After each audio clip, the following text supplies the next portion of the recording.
こんにちは、メイです。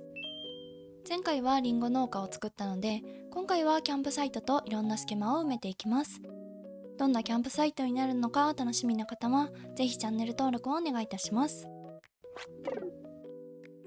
今日も元気よく現場へ向かいます。まず最初は風太のテントから右上に行ったところの隙間を埋めます。自給自足生活を楽しんでいるところに割り込む形でキャンプサイトを作る感じですね。キャンプサイトの他に岬や他の隙間を埋めます。まずは手つかずだった住宅街の手前から。シーズン2に入ってから何度申し上げたかわからないくらいお気に入りの草を敷きました。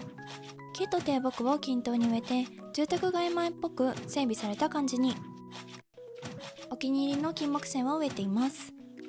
今のところ植えているだけの動画ですね。上と合わせて鉄の黒い柵を立てます。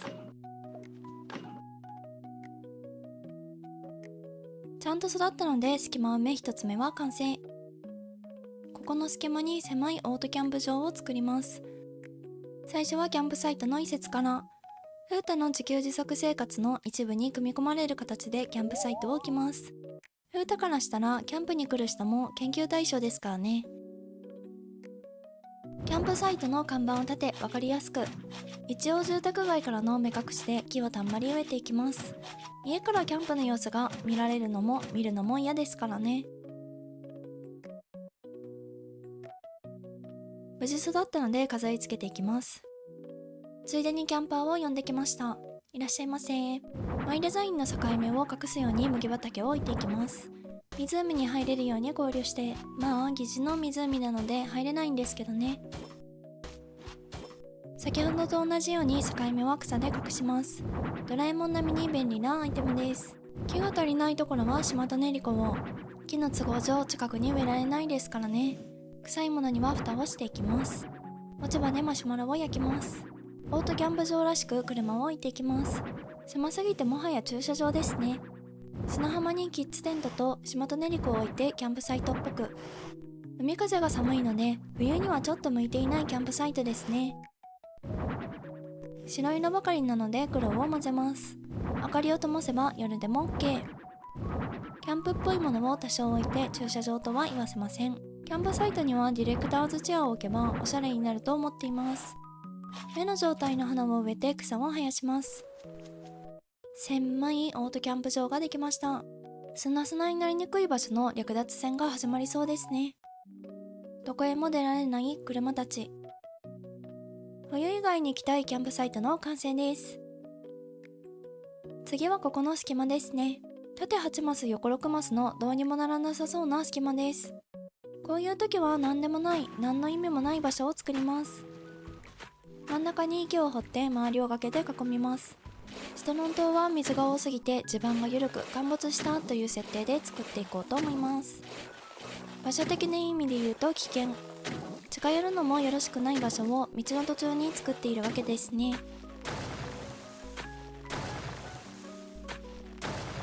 陥没した時に溢れ出てしまった水という設定の滝を作っています。それにしても出過ぎですね。放置されている風にツタを生やします。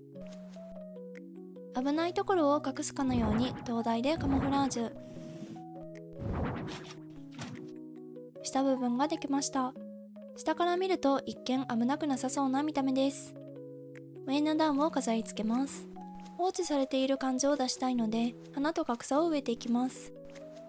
こちら側は石壁です。一部だけ柵を立てて柵が竹に吸い込まれた風にしていきます。なんとなく入るな的な柵を立てます。陥没した地面ができました。道の途中にあるので結構危険な場所です。正面から見ると花が咲いて賑やかになりました。これで3つ目の隙間埋めの完成です。次は風太の自給自足生活を拡大していきます。南加工は潰しています。無理に皮を作らない方針です。お店特集の時に作った DIY ストア的なものを作ります。作り方や材料などは概要欄に貼ってある動画からご覧ください。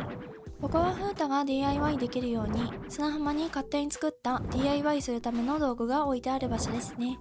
正直なくてもよかったかなと思いながら作っています。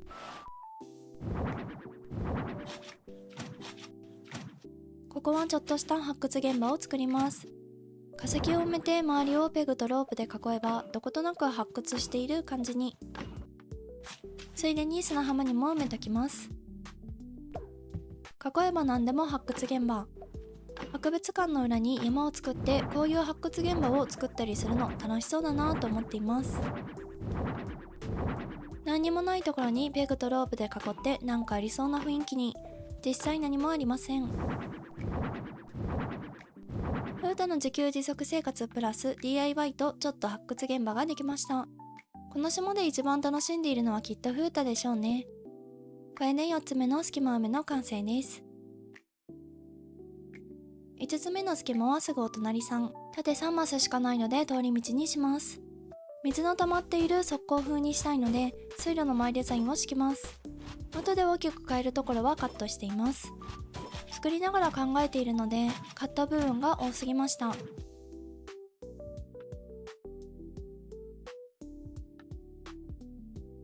育て終わったので飾り付けをします。水のない部分に植物のパーテーションを置いていきます。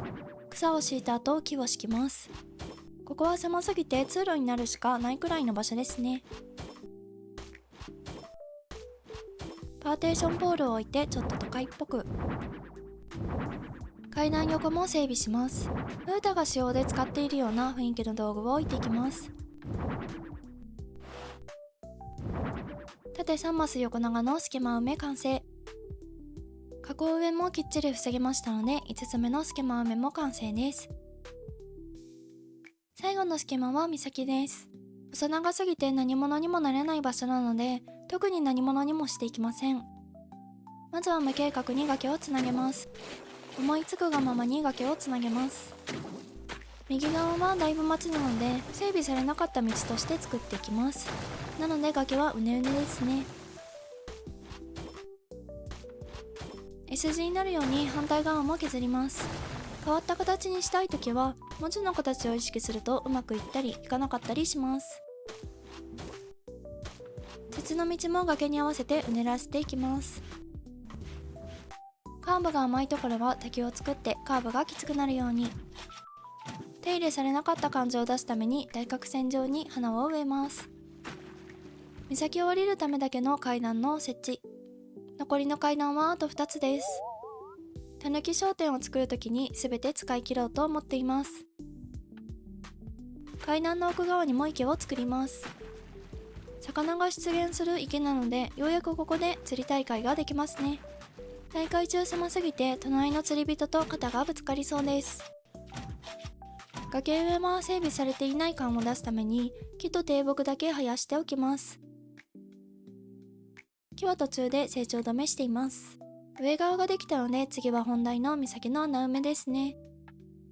ヤシの木が近くにあるので海をちょっと感じるレイアウトにしていきます。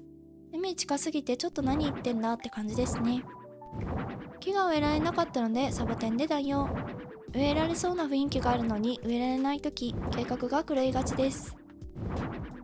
岬の計画が頓挫した感じを出すために道は敷きません。こちらは酒のつまみと酒ですね。あまり人の来なさそうな岬ができました。色が少ないので錆びれた感じも出せたと思います。これで岬のクリエイトの完成です。キャンプサイト岬隙間埋めのクリエイトはいかがだったでしょうか。ストロン島も残すところあと1回で完成となります。最後まで応援しているよという方はぜひいいねボタン、チャンネル登録、メンバー登録がまだの方はお願いいたします。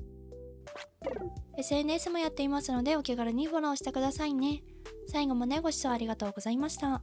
また次回の動画でお会いいたしましょう。